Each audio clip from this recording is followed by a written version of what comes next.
Russian President Vladimir Putin pays a state visit to Vietnam. Israeli army approves plans for military offensive in Lebanon. India, rural runs dry as urban areas sucks water. Hello everyone, you are watching today's news on NTV channel. My name is Thành. Let's get started. Vladimir Putin, President of Russia, will visit Vietnam from June 19 to 20, 2024 at the invitation of Nguyễn Thị Minh Khai, General Secretary of the Communist Party of Vietnam Central Committee. During his fifth visit to Vietnam on June 19 and 20, President Vladimir Putin and a high-ranking delegation of Russia are scheduled to have talks and meetings with senior leaders of Vietnam and some other activities, thereby continuing to enhance and develop the two countries' relations. It is expected that the two sides will approve a joint declaration as well as sign cooperation documents in the fields of higher education, justice, health and energy.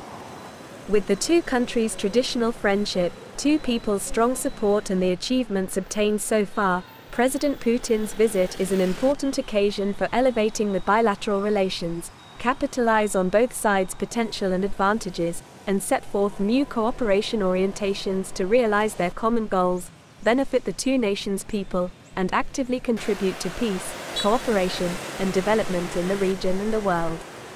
The visit reflects Vietnam's foreign policy of independence, self-reliance, peace, friendship, cooperation, development, and diversification and multilateralization of external relations.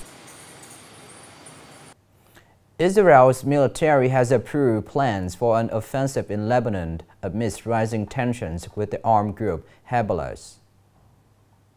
In a statement, the Israeli army said that the head of Israel's Northern Command, Major General Ori Gorder, and Director of the Operations Department, Major General Oded Basik, approved plans for the attack after months of cross-border attacks between the two sides. According to the statement, Israel's military also made decisions on accelerating the readiness of the forces on the ground. Tensions have risen along Lebanon's border with Israel amid cross-border attacks between Hezbollah and Israeli forces as Tel Aviv continue its offensive on the Gaza Strip, which has killed more than 37,300 people since last October following an attack by Palestinian group Hamas. Chinese President Xi Jinping has urged comprehensive efforts to combat floods and droughts, emphasizing the importance of effective disaster relief to protect lives, property, and social stability. Noting the recent heavy and persistent rainfall in many parts of the south, as well as droughts in some northern areas, Chinese President Xi Jinping said that efforts should be spared to search for and rescue those missing or trapped.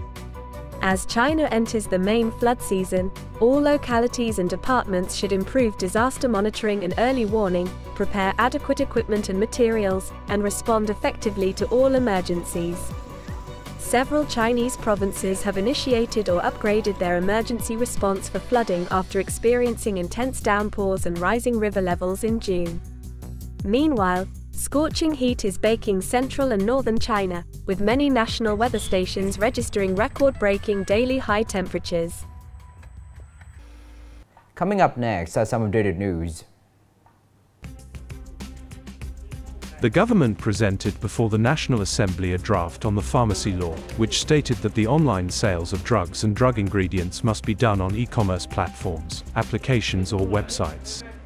The draft also emphasizes that stated that the sales of drugs and drug materials are not allowed on social media and other forms of e-business, not stated in the law.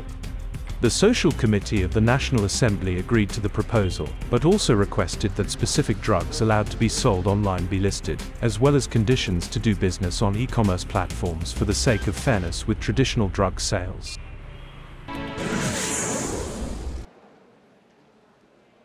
Ministry of Labour, War Invalids and Social Affairs said that in the first 5 months of 2024, more than 65,000 Vietnamese workers went to work abroad. Specifically, according to data reported from businesses, in the first 5 months of 2024, the total number of Vietnamese workers working abroad is 65.852 people, including more than 19,000 female workers, reaching 52, 68% of 2024 plan.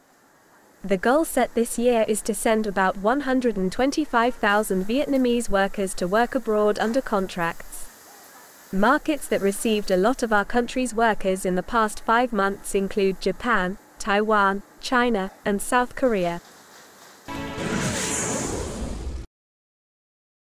Construction crews are currently accelerating their efforts to ensure the timely completion of the 19-kilometer Yunzhou-Baivot Expressway, scheduled to open on June 30. This project, spanning nearly 50 kilometers in total, is being developed under a public-private partnership model and traverses Nghệ An province 2 km and Thanh province 44.4 km. The total investment for this ambitious project exceeds 11,157 billion VND. At the construction site in Thanh, numerous workers are completing final tasks to meet the project's scheduled opening date at the end of June.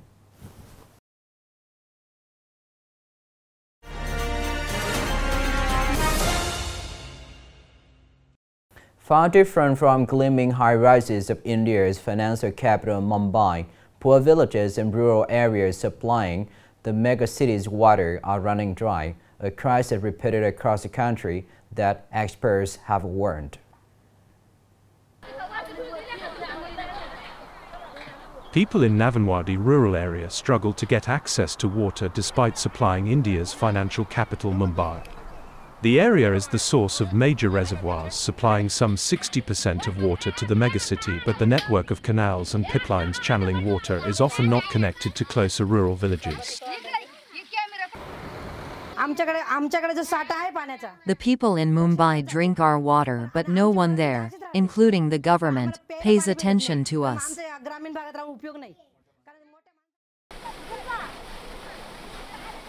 Water demand is increasing in the world's most populous nation of 1.4 billion people, but supplies are shrinking with climate change driving erratic rainfall and extreme heat. The experts say a failure of basic planning means that the network is often not connected to hundreds of rural villages in the region and several nearby districts. Instead, they have to rely on traditional wells. However, demand far outstrips meager resources, and critical groundwater levels are falling.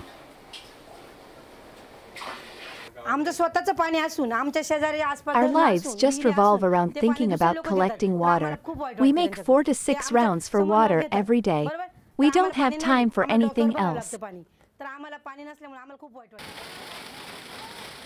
Satgur's home in the dusty village of Navanwadi, near the farming town of Shahpur, lies some 100 kilometers from the busy streets of Mumbai. If we don't take this dirty water, there won't be any water. We treat the dirty water with chemicals, but it does not matter, we consume it anyway. Deputy village head Rupari Bhaskar Sadgar, 26, said residents were often sick from the water. Many people there say that they are not living with any grand ambitions, just to dream of water the next morning. This is the end of the show today. Thank you for watching.